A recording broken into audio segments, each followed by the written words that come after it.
Today we will discuss about horizontal and vertical sync details. Sync means synchronization, जो कि unit 3.5 का EL208 के अंदर है।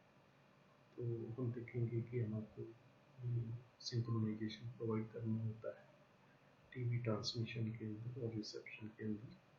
सो उसके लिए हमको और एक लाइन के बाद में और हॉरिजॉन्टल सिंक और एक फील्ड के बाद में एक वर्टिकल सिंक हमको ऐड करना होता है। So to see the details of those ये देखेंगे हम सबसे पहले पिक्चर इंफॉर्मेशन।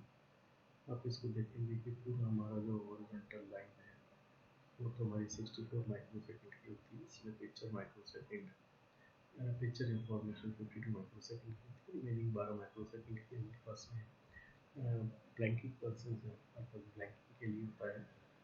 सो ये देखेंगे हमारे पास में जैसे देखिए माइक्रो सेकेंड हो गई 12 माइक्रो सेकेंड के अंदर हमारे पास के अंदर तीन चीज़ें आ जाती है, क्योंकि ब्लैंकिंग के अंदर हमारे पास के अंदर एक तो फ्रंट पोर्च, तो ऐसे देखिए कि ये फ्रंट पोर्च हो गया, ये हमारे पास में इसके अंदर हम सिंक भी ऐड करते हैं, ये बैक पोर्च हो गया। ये है हमारे पास सबके सब ये तीनों चीज़ें हैं 75% से लेकर 100%, यानी कि डार्कर देन डार्क इंफॉर्मेशन के अंदर। So these are blanked out.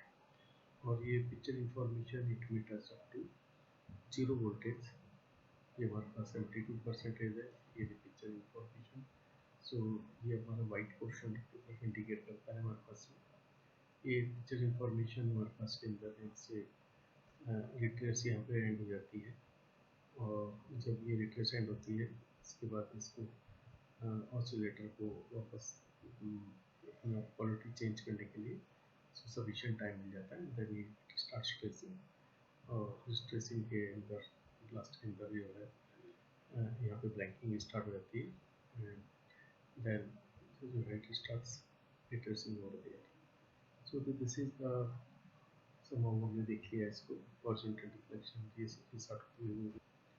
So horizontal blanking period और सिंपल डिटेल्स की भी हमने देखी है।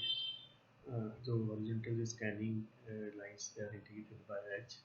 टोटल लाइन की 64 माइक्रो सेकेंड की होती है, लाइन ब्लैंकिंग हमारे पास में 12 माइक्रो सेकेंड की होती है। ड्यूring this interval, line synchronizing pulse is inserted. इसी इंटरवल में the pulses corresponding to the differentiated, उनको differentiate करते हैं, तो differentiated leading edges of the sync pulses यही आपके synchronize कराती है हमारे पास ऑसिलेटर के अंदर। they are used to synchronize the horizontal scanning oscillator. So line blanking period जो है हमारा 12 माइक्रो सेकेंड के अंदर, it is divided into 3 sections. These are front porch, client sync, pulse and back porch. Front porch एक brief pushing period हो गया 1.5 micro second, which is inserted between the end of the picture detail or that line and leading edge of the line sync pulse. This interval allows the receiver video circuit, so video circuit है to settle down, जो भी उसका picture voltage मिलता है वहाँ से उसको settle down करने के लिए at the end of the picture line to the blanking level, ताकि blanking level कर जाए before the sync pulse occurs. The sync circuits at the receiver, they are isolated from the influence of end of the line picture details के लिए होती है। Now, despite the existence of front porch, when the line ends in an extreme, अगर वो extreme wide detail पर end करती है and the signal amplitude touches almost zero level, the video voltage level fails to decay to the blanking level, तो वो वहाँ तक नहीं पहुँच पाता है। इसकी वजह से this results in late trailing of the time phase circuit, thus upsetting the horizontal lines circuit. So as a result, the spotting of beam is late in arriving at the left of the screen, and picture information on the next line is displayed to the left. इसको हम कहते हैं cooling on white effects. This is known as cooling on white effects. Next is the line sync pulse. So इसके बाद में after the front porch of blanking, horizontal retrace is produced when the line sync pulse starts. The flyback is definitely blanked out because the sync level is blacker than black. line sync pulses are separated at the receiver and utilized to keep the receiver line time based in precise synchronism with the distant transmitter. Nominal duration line sync pulses का 4.7 microsecond होता है. So during this period the beam on the raster almost completes its backstroke. इसी period के अंदर वो पूरा retrace कर लेती है and arrives at the extreme left end of the raster. जब left hand पे आती है तो वहाँ पे back port. So this period of 5.8 microsecond when back port and blanking level it was plenty of time for the line flyback to be completed. So it also permits time for the horizontal time-based circuit to reverse direction of current for the initiation of the scanning of next line. So in fact ये जो है हम timing distance static small black bars are formed at both the ends of the raster. छोटी-छोटी bars लंबी होती है in the horizontal plane. इसी colour TV transmission के अंदर हमने एक short sample of colour sub carrier oscillator 8 से 10 साइकिल का send to the receiver for proper detection of colour signal side bands, इसको हम कलर बर्स्ट कहते हैं and is located at the porch के अंदर हॉरिजॉन्टल बैंकिंग पेडेस्टल है, इसके बैक पोर्च के अंदर हम उसको इंसर्ट. सो ये हमारे पास के अंदर 2.5 Hz के लेते हैं, 60 माइक्रोसेकंड इज लॉन्ग. ठीक है, और इससे अगर हम ज़्यादा लेंगे तो transmitter must operate at peak power for an unnecessarily long time. और अगर हम कम लेते हैं भाई वे तो कम लेने के ऊपर जो है वो जो हॉरिजॉन्टल जो है उससे डिस्ट्रीब्यूशन आता है एरिया इंटीजन है.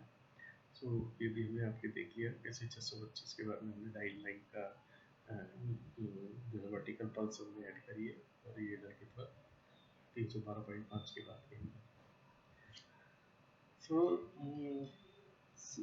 नाउ दिस अलाइनमेंट ये जो हमारी हो रही है ये अभी हमने देखी. एक तो वर्टिकल सिंक पल्सेस की one eight the end of half line period के बाद हमने अलाइनमेंट की 2.5 Hz की, और दूसरी हमने एक फुल लाइन पीरियड के बाद में. इसकी वजह से रिलेटिव मिसमैच हो गया हॉरिजॉन्टल सिंक पल्सेस का. तो रिलेटिव मिसमैच होने से क्या हो गया एक्चुअली, क्योंकि तो आधी के बाद में इंतजार आ गई है और इस ड्यूरेशन के अंदर वो गायब हो गई है हॉरिजॉन्टल सिंक पल्सेस. सो जब इस ड्यूरेशन के अंदर हमारे पास में जो है ये गायब हुई है और ये जो अपडेट शिफ्ट हमारा 32 माइक्रोसेकंड का हो गया है. सो हम क्या करते हैं, horizontal sync information is extracted from the sync pulse train by differentiation, जिसको कि हम डिफरेंशिएशन से हम उसको हमारा होता है that is by passing the pulse train through high pass filter. So ये जो है हमारे पास के अंदर जो रिसीवर्स जो है then they operate. So horizontal sync pulses are available both during the active and blank line periods, but there are no sync pulses हम देख रहे हैं available during the 2.5 Hz line vertical sync period. So this वजह से horizontal sweep oscillator that operates at 26 Hz they would tend to step out of synchronism during each vertical sync period. तो ये problem हो गई है मेरी. दूसरी the situation after odd field is even worse, क्योंकि क्या हो गया कि the vertical blanking period at the end of an odd field begins midway through a horizontal line. Consequently, looking further along this waveform, we see that the leading edge of the vertical sync pulse. So vertical sync pulse it comes at the wrong time to provide synchronization of the horizontal oscillator. सो इसलिए हमारे को उसको cut करना जरूरी हो गया half line के ऊपर, क्योंकि वहाँ पर हाफ लाइन पर स्टार्ट हो गई थी वो. ठीक है, so it is necessary to cut shorts in the vertical sync pulse at half line intervals to provide horizontal sync pulses at the correct instances के ऊपर आ जाए both after even and odd fields. The technique is to take the video signal amplitude back to the blanking level.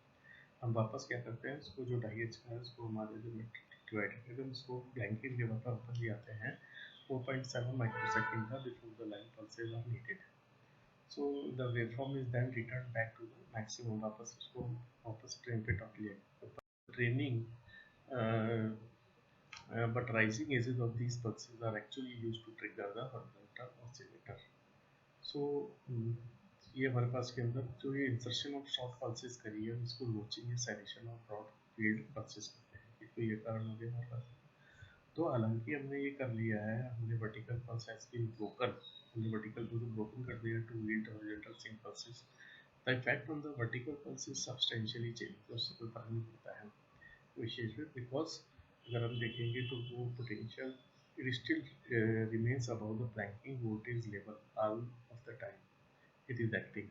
The pulse width is still much wider than the horizontal pulse width. Horizontal pulse width से थोड़ी मोटी है and thus can be easily separated at the receiver. उसको receiver के ऊपर लो pass filter और high pass यानी differentiator integrator से उसको सेपरेट कर सकते हैं उन पल्सेस को।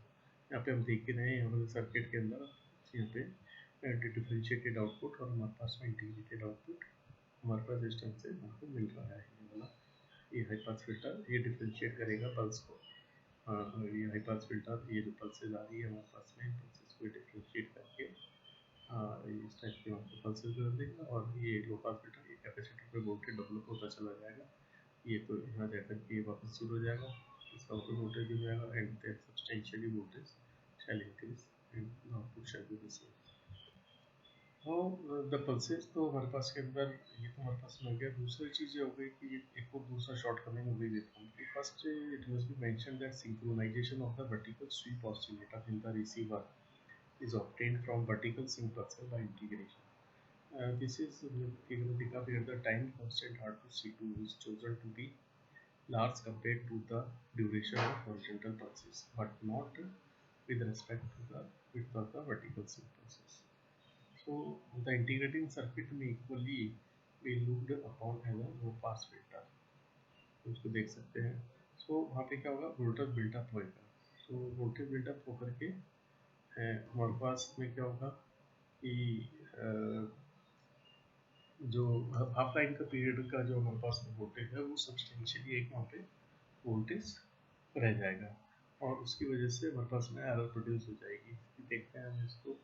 सो at the beginning of the first field the last horizontal sync pulse corresponding to the beginning of the 625th line is separated from the first vertical pulse by a full one line, and any voltage developed across the filter will have enough time to return to zero before the arrival of the first vertical pulse, and thus the filter output voltage builds up from zero in response to the 5 successive broad vertical sync pulses. So the voltage builds up because the capacitor has no time to charge and only 4.7 microseconds to discharge.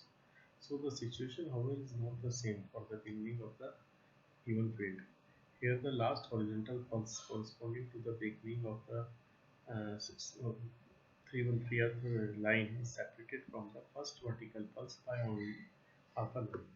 So वहाँ पे क्या है कि voltage वहाँ पे develop रह जाएगा, ये तो हमारे पास डिफरेंशिएटेड देखी थी अभी करके। So the voltage developed across the vertical filter will thus not have enough time to reach zero before the arrival of the first vertical pulse, क्योंकि वहाँ पे सब्सटेंस क्योंकि हाफ लाइन के बाद में आ गया तो वहाँ पे जीरो वोल्टेज नहीं रहेगा, which means that the voltage buildup does not start from zero as in case of first field।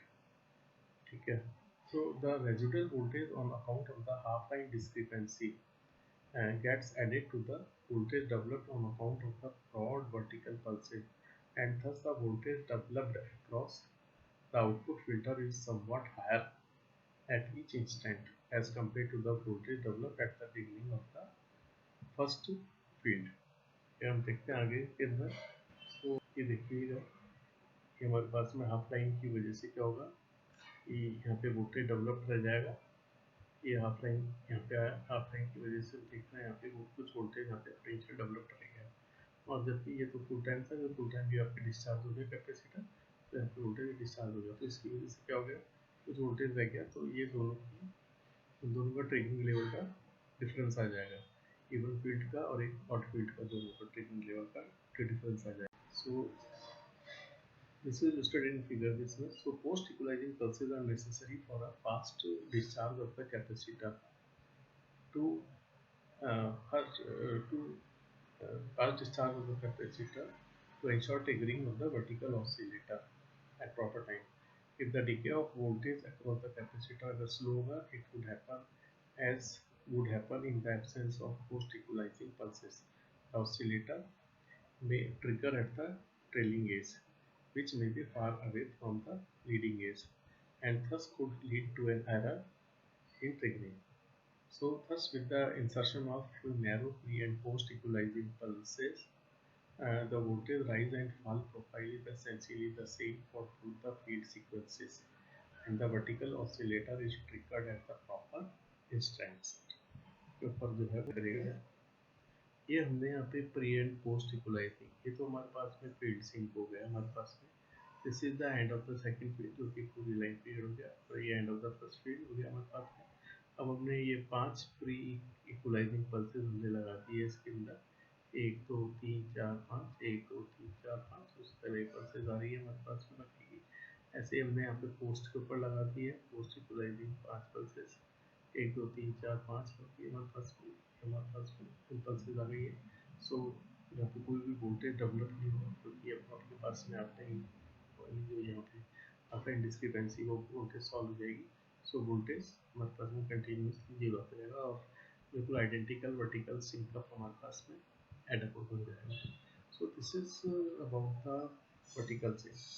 So this is all about the centre and vertical sync. तीन वर्टिकल सिंक तो 3 बातें ध्यान रखनी है। एक तो हमको 2.5 की लेनी है, दूसरी हो गई हमारे पास के अंदर हमें उसे स्लॉट्स के अंदर ब्रेक करना है, और तीसरी हमारे को half line discrepancy equalising pulses add करना है। 3 मेन इंपॉर्टेंट पॉइंट्स है।